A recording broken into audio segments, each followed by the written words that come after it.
बरमंदम airport पर जब इसकी फ्लाइट खुली तो तब तक शाम हो चुकी थी। वो एक लंबे सफर के बाद वापस बरमंदम पहुंची थी। बरमंदम का पदौलत एयरपोर्ट भी उसे बिल्कुल बोल लग रहा था, अगरचे वो इस मिशन को नामुकम्मल छोड़कर हमेशा के लिए भाग गई थी, मगर वो सारा कुछ अभी भी उसके दिमाग में वैसे ही घूम रहा था। रस्तन की बातों के हथौड़े उसके दिमाग को छन्नी कर रहे थे। वहां मौजूद हर शख्स की नजर उसे रस्तन की नजर लग रही थी, जो उसका जिस्म निचोड़कर उससे बदला लेना चाहता था। उसे हर सो वही ओस नजर आ रही थी जो उसने उस रात देखी थी। आज वो पहली बार खुद को ब्लैक होल में जकड़ा हवा महसूस कर रही थी। वो इस सब से बहुत दूर भाग जाना चाहती थी, मगर कहा वो कितनी देर तक शीशे के सामने खड़ी खुद को घोरती रही। वो एनवायरमेंटल साइंस में पीएचडी कर रही थी, मगर यहाँ किसका अपना भी धर्म भर। कहा यूनिवर्सिटी लाइफ और कहा जिस्म फरोशी की जिंदगी। वो उस भाग दौड़ से थक चुकी थी। इसे अच्छे से याद भी नहीं था कि आखिरी बार वो किस रात सुकून से सोई थी। इसे अब एक लंबे आराम की जरूरत महसूस हो रही थी, जहाँ उसके और उसकी तन्हाई के सिवा कोई ना हो, और वो ख्यालात की दुनिया में सफर करती फारस तक जाए और इसे बताए कि ब्लैक होल ने इसे किस तरह जकड़ रखा है। ख्यालात की दुनिया के सिवा फारस तक पहुंचने की कोई राह मौजूद नहीं थी। फ़हीमा ने पर पानी फेंककर खुद को फरिश किया और फिर वहां से टैक्सी पकड़कर अपने घर की तरफ निकल गई। इंसान के पैदा होते ही इसके दिमाग में ख्वाहिशात का जन्म भी शुरू हो जाता है, जिनका सिलसिला सालों की तक चलता रहता है। जब तक जिस्म और वो अलग अलग नहीं हो जाते, इन रंगीन ख्वाहिशात की हकीकत हमेशा बेदम होती है, जो अक्सर अपने साथ अपने से जुड़े लोगों की जिंदगियों को भी एक ऐसा खतरनाक मोड़ दे देती है कि जहाँ से वापस पुन लेना नामुमकिन सा हो जाता है, और फिर हमें बकिया जिंदगी ना चाहते हो अभी इसी बेसुकून रास्ते पर गुजारनी होती है, जिसके लिए ना तो हाँ खुद तैयार होते हैं और ना हमारी वो कुछ भी देर वो अपने घर के सामने होती है। थकावट से चोर बदन को जबरदस्ती धकेलते हुए वो दरवाजे तक गई और दस्तक देने लगी। फ़हीमा तुम यार, अचानक से मार के दिमाग में फौरी वो सारी बातें आ गई थी। आज सुबह ही फिरोज ने धमकी दी थी कि वो फ़हीमा को वापस बुला लेगा। हाँ, मेरा काम खत्म हो गया था। फ़हीमा को अचानक देखकर बाहर एकदम चौंक गई थी। तुम 2 दिन लेट भी तो आ सकती थी। आई नेट सब वेस्ट आती वो अपना सामान लिए अपने कमरे की तरफ चली गई। अब खुदाया क्या मुसीबत है। अब कभी इसकी वापसी का बहाना न करे या फिरोज कोई नया ड्रामा न शुरू कर दे। बस उसे किसी तरह से फिरोज से निकाह तक यहाँ से गायब करना होगा। वो जेब लग बड़बड़ाती हुई इसके कमरे की तरफ चली गई। फ़हीमा, एक छोटा सा काम करोगी? कभी राज रात वापसी पर मुझे छोड़ देगा तो मैं चाहती हूँ कि जब तक मेरी और फिरोज की शादी नहीं हो जाती तब तक तुम कभी या फिरोज के सामने बताओ। What you mean? तुम्हें पता तो है कि फिरोज कुछ इनसिक्योर है, तो मैं नहीं चाहती क्या पर इसके सामने सबसे मेरा क्या ताल्लुक? पता नहीं, बस मैं तुम्हें इन दोनों से दूर रखना चाहती हूँ। आप जानती हैं, मुझे इन दोनों में कोई इंटरेस्ट नहीं है, मगर शहीद इनको है। मैं बस किसी नई तरीके का शिकार नहीं होना चाहती। बस तुम यहाँ से चली जाओ। क्या मतलब चली जाओ? कहाँ जाऊँ मैं? जहाँ भी तुम्हें ठीक लगे ठीक है। मुझे अपने शोहर से मेरे डॉक्यूमेंट्स दे दो, मैं वापस पाकिस्तान चली जाती हूँ। क्या मतलब पाकिस्तान? तुम्हें मैं इतनी मुश्किलात से इसलिए यहाँ गई थी कि तुम वापस भाग जाओ। जब मेरी यहाँ कोई जगह ही नहीं है तो मैं कहाँ जाऊँ? आफर मेरी भी कोई जिंदगी है जो मुझे अपने हिसाब से गुजारनी है। कब तक तुम मुझे इस्तेमाल करोगी? ओ हेलो मेडीन, क्या इस्तेमाल? क्या मैंने तुम्हें यहाँ रहने के लिए मुझे अपने शोहर तक को छोड़ना पड़ा? वो तुम मुझे सुना रही हो? ये सारा इल्जाम तुम्हारी वजह से ही मुसीबत हुआ है। मुझ पर तो क्या ऐसा करने के लिए मैंने कहा था? तुम मेरी मर्जी के बरखिलाफ मुझे झूठे ख्वाब देखा कर जबरदस्ती यहाँ लाई थी, ताकि मुझे अपने बिजनेस के लिए इस्तेमाल कर सको, मगर वो सारी गेम बिगड़ गई। तो इस सब की मैं जिम्मेदार कैसे? कितना फतूर भरा है तुम्हारे दिमाग में? किसी ने खौफ कहा है फ़हीमा कि किसी पर एहसान करो तो इसके शर से बचो। मैंने तुम पर एहसान तो क्या, मगर तुम्हारे शर से बचना भूल गई। सच सुनना चाहती हो तो सुबह तुमने मेरे कसम को खुसलाने की कोशिश की है, इसलिए मैं चाहती हूँ कि निकाह तक तुम इससे दूर रहो। फिरोज ने माह के दिमाग में जो शक डाल दिया था वो हर सूरत बाहर आना ही था।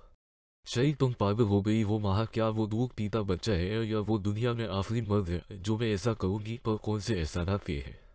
तुमने मुझ पर, तुम्हारी ख्वाहिशात ने मेरी जिंदगी अजाब बना दी है, और तुम मुझे जतला रही हो कि एक अच्छी भली जिंदगी थी मेरी, जिसको पैसों की लालच में तुमने इतना बर्बाद किया कि मैं एक काल गदर बन गई। वाट यू फ़हीमा, तुम्हें ये घर कुछ दिन के लिए छोड़ देना चाहिए। वो बेतकल्फी से ये जुमला बोल गई थी जिसका फ़हीमा के पास कोई जवाब नहीं था। ठीक है, मैं सुबह चली जाऊंगी। 10,000 मीटर ऑपरेशन माह ने घर आते ही इसे एक नई मुसीबत में डाल दिया था। यह हकीकत थी कि वहां अपने ओवर कॉन्फिडेंस में इसे बचपन से ही सिर्फ अपने लिए इस्तेमाल करती आई थी, पर अब भी यही हुआ था। माह ने सिर्फ फिरोज की बातों का असर दिया था। ब्लैक होल की दलदल में फंसी फ़हीमा की जिंदगी हर लम्हे उगजती जा रही थी। तगरचे इसका बदन थकन से चोर था, मगर उसके बावजूद वो आधी रात तक उन्हीं सोचों में गुम सो नहीं पाई थी। अभी इसकी आंखों को बंद हुए चंद लम्हे ही गुजरे थे कि दरवाजे पर होती जोरदार दस्तक ने उसे नींद से बेदार किया और दरवाजा खोलते ही एक जोरदार चमाटा उसके चेहरे पर रसीद हवा, वही हवा जिसका मुझे डर था। तुम आस्तीन की साफ हो फायना माह के इस अंदाज पर हकी बकी रह गई थी। अब क्या क्या मैंने वो बदकर हैरान और परेशान थी। ये देखो अपने करतूत फाइवा और डोब और अपनी ही बहन के शोहर के साथ रंगरिया बनाते तुम्हें शर्म नहीं रही क्या? माह धमकाईदार वीडियो इसके सामने कर चुकी थी, जिसे देखकर फाइवा की आंखें फटी की फटी रह गई। तुम इस काबिल नहीं हो कि तुम्हें इस घर में रखा जाए। गेट आउट फराम नहीं राइट नाउ, मगर मैं इस वक्त कहाँ जाऊंगी? वो रुहानसी होकर बोली। इसे कुछ समझ नहीं आ रहा था कि आखिर यह हवा क्या है और यह वीडियो कहाँ से आई है। मेरा एक ही शोहर है, मगर तुम जैसी लड़कियों को उसकी कमी नहीं होती। जहाँ मर्जी जाओ, मगर मेरी जिंदगी और मेरे शोहर की जिंदगी से निकल जाओ। फाइवर एकदम सदमे में चली गई थी, मगर मेरी बात मुझे कुछ नहीं सुनना। फाइवर ने सर पोक दिया। तो की वजह से मैं तुम्हें याद है, मगर मुझे अंदाजा नहीं था कि तुम मेरे शोहर के साथ ही ये सब करोगे। वो उसे धक्के देते हुए घर से निकाल चुकी थी। वो नहीं जानती थी कि ये वीडियो कब और कैसे बनी और इस तक कैसे पहुंची, मगर वीडियो में फाइना को फिरोज के साथ काबिल एतराज हालत में देखकर उसके लिए ये सब बर्दाश्त कर पाना मुश्किल ही नहीं। दुनिया का हर रिश्ता सिर्फ एक धोखा है जो हम खुद को देते हैं। हर रिश्ते और जिम्मेदारी से आज़ाद ये अलग थलग जिंदगी कितनी ही पुरसुकून है, जितनी पुरसुकून ये जेल है। लोग आते हैं, इसमें पत्थर फेंकते हैं और चले जाते हैं, मगर इसको कोई फर्क नहीं पड़ता, क्योंकि ये इन सब चीज़ों से आज़ाद अपनी ही मौज में अपनी ही मस्ती में गुम है। एक सड़क के किनारे वो जमीन पर लेटी माजी के उन दरीचों में ही खोई हुई थी। आज घर से निकाले जाने के बाद वो पहली बार कल में गई थी। उसने वहां जी भरने तक शराब पी थी, इतनी शराब कि अब उसके लिए चलना भी मुश्किल हो गया था। वो अपने हवास खो देना चाहती थी ताकि वो सब भूल जाए। तुम आज घर नहीं जाओगी। एक अनजान आवाज उसकी समाज से टकराई। इसने जबरदस्ती आंखें खोलकर उसे देखने की कोशिश की। वो कोई अफ्रीकन था जो एक जादूगर के रूप में उसके अकब में बैठा उसको गौर से देख रहा था। मेरे पास कोई घर नहीं है, वो खुद को संभालने की कोशिश में रटक रटक कर बोल रही थी। वह जैसे तुम बहुत ज्यादा डरकर हो रही, क्या मैं तुम्हें अस्पताल पहुंचा? दोनों मुस्कुराई। ये नट डरकर फाइवा इसकी जैकेट को खींचते हुए लेकिन हालत से बैठने की पोजीशन में आ गई। अटसवाई वो बदू मीराई इन सेक्रेट एजेंट दफ्तार में आहा। वो अफ्रीकन जोर से हंसने लगा। सिर्फ फाइवा को बंद कर हालत में देखकर अपना हुआ खासा आ गया था। क्या तुम भी एजेंट हो? वो आंखें छोटी करते हुए तरीके से पूछने लगी। नो, मगर जब मैं भी बहुत ज्यादा पी लेता हूँ तो चोर पुलिस खेलने लगता हूँ। तुम्हें मजाक लग रहा? फाइवा ने लड़खड़ाती आवाज को सख्त क्या था। हाँ, क्योंकि तुम नशे में हो, मैं नशे में नहीं। नशा मुझ में है बेवकूफ, तुम्हें पता है। मैंने डरक डीलर को पकड़ा था। वो रेडी वो थोड़ा तंजिया मुस्कुराया। तुम्हारी हालत से लग रहा है कि तुम एक काल गिरव हो है ना। मैं काल गिरव हूँ। तुमने दोस्त पहचाना। एक काल गिरव के रूप में एक खुफिया एजेंट दरनकट लड़की में बिल्कुल बेरोजगार। तुम अपनी इन फर्जी कहानियों से मुझे लूट नहीं सकती। हाँ हाँ हाँ, तुम गलत सोच रहे हो। शायद ऐसा हो, मगर मैं ऐसा ही सोचूंगा क्योंकि मैं पहले इसी तरह लड़ चुका हूँ। मैं चोर नहीं हूँ, चोरों को पकड़ने वाली हूँ। मुझे बताओ किसने तुम्हें लौटा भी इसकी दरगत बना दूंगी। फिलहाल तुम इस वक्त गलत जगह पर हो। पुलिस आएगी तो तुम्हारे लिए मसला होगा। आओ मैं तुम्हें किसी दूसरी जगह पहुंचा दूं। इसने अपना हाथ फाइवा की तरफ बढ़ा दिया और जबरदस्ती इसे वहां से ले जाने लगा। तुम मेरी मदद क्यों करना चाहते हो? क्योंकि तुम नशे में हो। वो इसे सहारा देकर सड़क दूसरी तरफ ले जाने लगा। मुझे समझ क्यों नहीं आता कि मैं हमेशा गलत ही क्यों हो गया। कोई भी जगह गलत नहीं होती, सिर्फ टाइम गलत होता है। हम अक्सर किसी दोस्त जगह पर गलत टाइम से पहुंचते हैं, जबकि हमें इस टाइम पर इस मुनासिब जगह पर होना चाहिए जो इस टाइम को सूट करती है। अब अगर तुम शराब पीकर क्लब के बाहर लेटी रहोगी तो तुम्हें कोई तंग नहीं करेगा, बट अगर शराब पीकर तुम किसी सड़क के किनारे लेट जाओगी तो हर कोई तंग करेगा, क्योंकि तुम गलत टाइम पर इस जगह हो। तलवी वंथन ये मुनासिब जगह कैसे तलाश करते हैं जो हर वक्त मुनासिब हो। ऐसी जगह जो हर वक्त मुनासिब होगी इस दुनिया में कहीं नहीं है। वो वक्त के साथ बदलती रहती है। अगर हम भी खुद को हरा कर वक्त के साथ बदले तो मुनासिब जगह पहुंच सकते हैं। कोई भी ऐसी जगह जहां इस वक्त हमारी जरूरत हो वही मुनासिब जगह होती है। क्या तुम्हें लगता है कि मैं सेक्रेट एजेंट हूँ? तुम एक नाकाम आशिक के सिवा कुछ नहीं लग रही, और मेरा यकीन करो मैं झूठ नहीं बोलता। मैं नाकाम आशिक नहीं, एक कामयाब एजेंट हूँ। अगर मैं चाहूँ तो तुम्हें गोली मार दूं। अगर मैं ऐसा करूँ तो क्या तुम मान जाओगे? हाँ, अगर तुमने सच में अभी मुझे गोली मारी तो मैं मान जाऊंगा कि तुम एजेंट हो। वो 2 कदम पीछे हटी और हाथ की उंगलियों को पस्ते बनाकर गोली मारने की नकल करने लगी। जैसे ही फाइमा ने हाथ से गोली चलाने का रिएक्शन किया वैसे ही क्या गोली शख्स के माँ कोई चेरती हुई गुजर और वो एक तरफ होकर गया। फाइमा ये मंजर देखकर खुद भी बेहोश हो गई थी। एक लंबे सफर के बाद वो स्वीडन के दारुल हुकूमत से ताक हो गुजरी थी। सदा खून बर्फ से ढका युवक का एक खूबसूरत शहर होने के साथ अपने अंदर कई इंटरनेशनल कंपनीज और एजेंसीज के ऑफिस भी रखता है। कई दिन तक बर्मिंघम और लंदन की गलियों की खाक छानने के बाद फाइना ने अपनी जिंदगी को एक नया मोड़ देने का फैसला कर लिया था। इससे पहले कि इस बार फिर कोई इसे इस्तेमाल करता, वो खुद ही अपनी काबिलियत को अपने लिए इस्तेमाल करने का फैसला कर चुकी थी। इसने मार्क के मिशन को मुकम्मल करने की ठान ली थी। अगरचे वो फारिस की मोहब्बत को अपने दिल की तहून से खत्म करके आगे बढ़ने का फैसला कर चुकी थी, मगर उसका फलसफा हमेशा के लिए इसके दिमाग में सबक हो चुका था। ये दुनिया ब्लैक होल की मानंद एक दलदल है जो अपने अंदर जाने वाली हर चीज को हमेशा के लिए जकड़ लेती है। यहाँ हर रिश्ता सिर्फ एक मतलब है और हर मतलब एक ख्वाहिशात की दलदल में फंसे लोग अपनी तस्वीर के लिए अपनों तक को कुर्बान करते चले जाते हैं। इसकी टैक्सी सदा खून के सबसे बड़े प्लाजे के पास रखी थी। यहाँ का मौसम इसकी तवक्को से कई ज्यादा शदीद तरीन सर्द था, मगर ये सर्दी इसके इरादों के सामने सिर्फ एक रेत की दीवार थी। बर्मिंघम से जर्मनी और जर्मनी से इटली, फिर नॉर्वे और फिर स्टॉकहोम मार्क को ढूंढने के चक्कर में वो आधा यूरोप घूम चुकी थी। मैं इंस्पेक्टर मार्क से मिलना चाहती हूँ, क्या आप मेरी कुछ मदद कर सकते हैं? वो एक छोटे से टेबल पर बैठे सिक्योरिटी एहलकार से मुखातब हुई थी।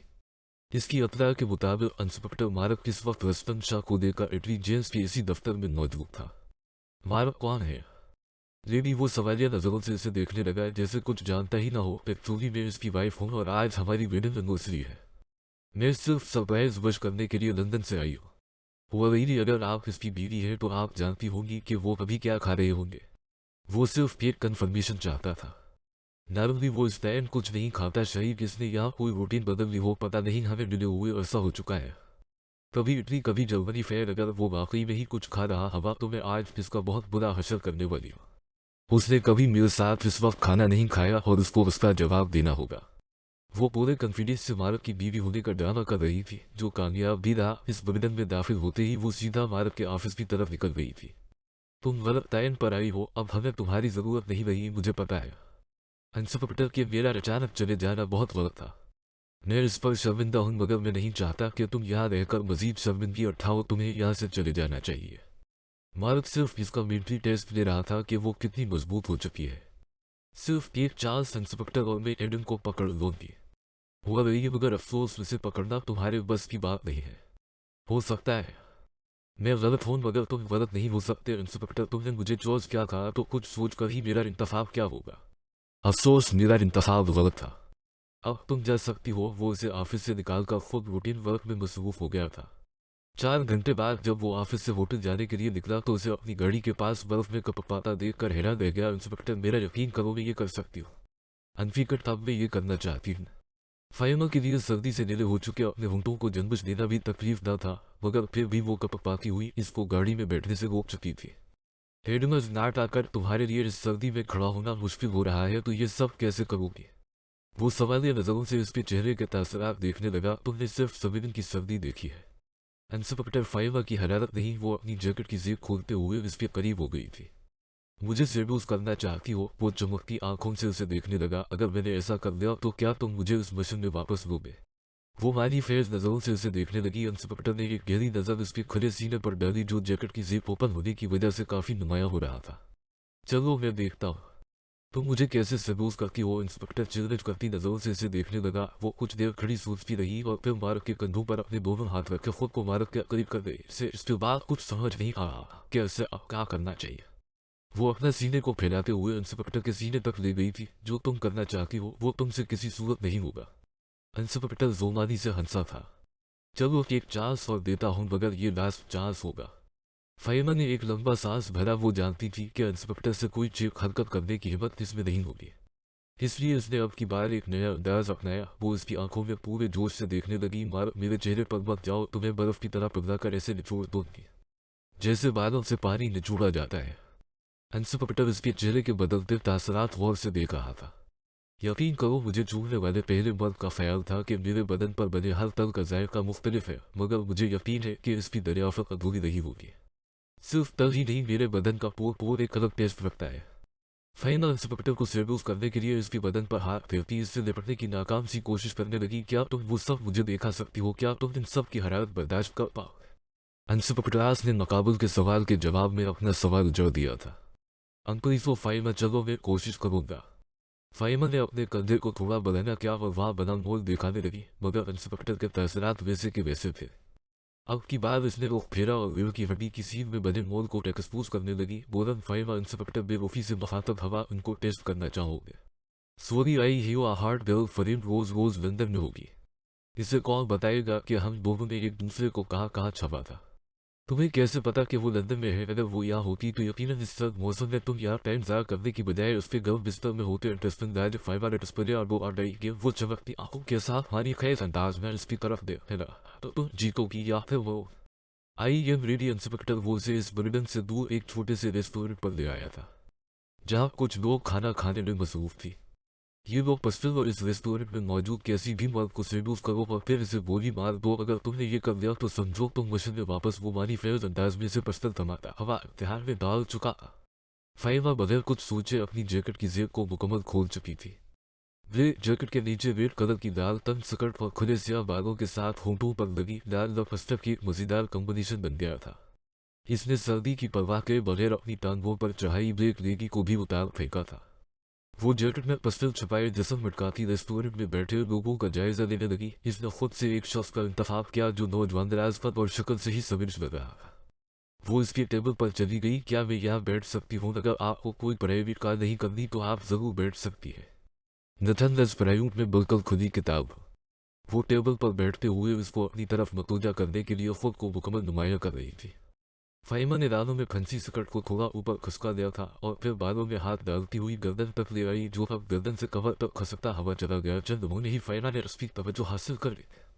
इस होटल में सबसे गर्म चीज क्या है? वो होंठ काटते हुए इस शख्स से मुखातब हुई जो उसका ही जायजा ले रहा था। यकीन करो तुमसे गर्म चीज यहाँ कोई नहीं हो सकती। हाँ ऐसा ही है, मगर मुझे खाया नहीं जा सकता। किसी यशीन लड़की के बदन को चाटने की ख्वाहिश हमेशा से मेरे दिल में रही है। खाना मुश्किल है मगर मैं चाटने की कोशिश जरूर करना चाहूंगा। वो फाहिमा के जाल में फंसता चला जा रहा था। फाहिमा भी अपना एक पाँव जूते से निकालकर इसकी टांगों पर लगाने लगी थी, मगर ये जिस्म किसी और के इंतजार में है। डोंट वरी, मैं इसके लिए तुम्हें पैसे दूंगा। I am not a car girl, बस में मुझे इस सब की जरूरत नहीं। तो फिर तुम बदले में क्या चाहती हो? मुझे इस शख्स का मुंह तोड़ना है जो मेरे बदन में आग लगाकर इस अपनी लड़की के साथ गाड़ी मेरा दरिया बना। कौन है वो बदबख्त जो स्वीडन जैसे सग मुल्क में भी बेवफाई कर रहा है? क्यों यहाँ लोग बेवफाई नहीं करते? स्वीडन का मौसम बेवफाई को दुनिया का मुश्किल तरीन काम बना देता है। बशर्ते कि आपका पार्टनर अपने अंदर गर्म खौफ रखता हो। वो सब लहजे में मुखातब था। और वैसे भी यहाँ कितनी ठंड पड़ती है कि लोग अपनी बेगमात और गर्लफ्रेंड्स को बिस्तर से निकलने ही नहीं देते। जब कोई ऑप्शन ही नहीं बचेगा तो बेवफाई कोई किसके साथ गए? वो जोर से हंस दिया था, मगर फाहिमा के दिमाग में तो उसका प्लान ही चल रहा था। हुआ तो इसीलिए तुम यहाँ अकेले बैठे हो? नहीं, मेरी गर्लफ्रेंड अपने बाप से मिलने फिनलैंड गई है और मुझे इसकी शदीद याद आ रही है। अगर तुम चाहो तो हम दोनों एक दूसरे के काम आ सकते हैं। इसकी नज़रें मुसलसल इसके सीने पर मरकूज थी और फाहिमा यही तो चाहती थी, इसलिए ही तो उनको नुमाया कर रही थी। आइडिया बुरा नहीं है, मगर तुम्हें इस पहले इस बेवफा और इसकी सपीनिश गर्लफ्रेंड का मुंह तोड़ना होगा। वाओ डेट इस वेरी टाई लोदी बाकसन। फाहिमा प्लान के मुताबिक उसे रेस्टोरेंट से थोड़ा दूर वीरान जगह पर ले आई थी। वहां से निकलते ही घबराहट से उसे सर्दी लगने लगी थी। वो आज पहली बार किसी का खून करने वाली थी। हर औरत की तरह किसी भी मर्द को सेडूस करना इसके लिए कोई मसला नहीं था, मगर किसी का खून इसके बदन के साथ इसकी वो भी काम गई थी, मगर इसे यह हर हाल में करना था। यहाँ तो कोई गाड़ी नहीं है। शहीद तुम्हारा रेकस इस सपीनश लड़की से फैज या वो कर इसे ले जा चुका है। वो फाहिमा को पच्छे से दबूच कर सीने से लगा चुका था। वो खुद को छुड़ाने की कोशिश करने लगी, मगर तब तक वो अपनी सांसों का गर्म एहसास उसकी सर गर्दन पर देने लगा था। कम हार्ट केशीन के कोर्स के साथ मुसलसल निपटता जा रहा था, मगर इस सबसे बेनियाज वो लंबे लंबे सांस लेते हुए खुद को उस बड़े काम के लिए तैयार कर रही थी जो वो करना चाहती थी। अचानक इसने पस्फिर निकालकर इस पर तान दिया। वो फाहिमा ने कान बनते हुए इस शख्स को धमकी दी जो इससे कई गुना ज्यादा ताकतवर नजर आ रहा था। फाहिमा इसकी बेखौफ आंखों को देखकर घबरा गई। उसके अंदाजे के मुताबिक तो पस्फिर देखकर इसे डर जाना चाहिए था, मगर ऐसा कुछ नहीं हो रहा था। यो बल्दी बच वो एक घूंसा झड़ते हुए फाहिमा से पस्फिल छीन ले गया और अगले ही लम्हे उसने 3 गोलियां फाहिमा के जिस्म में उतार दी। वो इसी बर्फ पर बैठ गई। इंस्पेक्टर ने अपना मसीह इंस्पेक्टर को भेजा और इसे वही छोड़कर चला।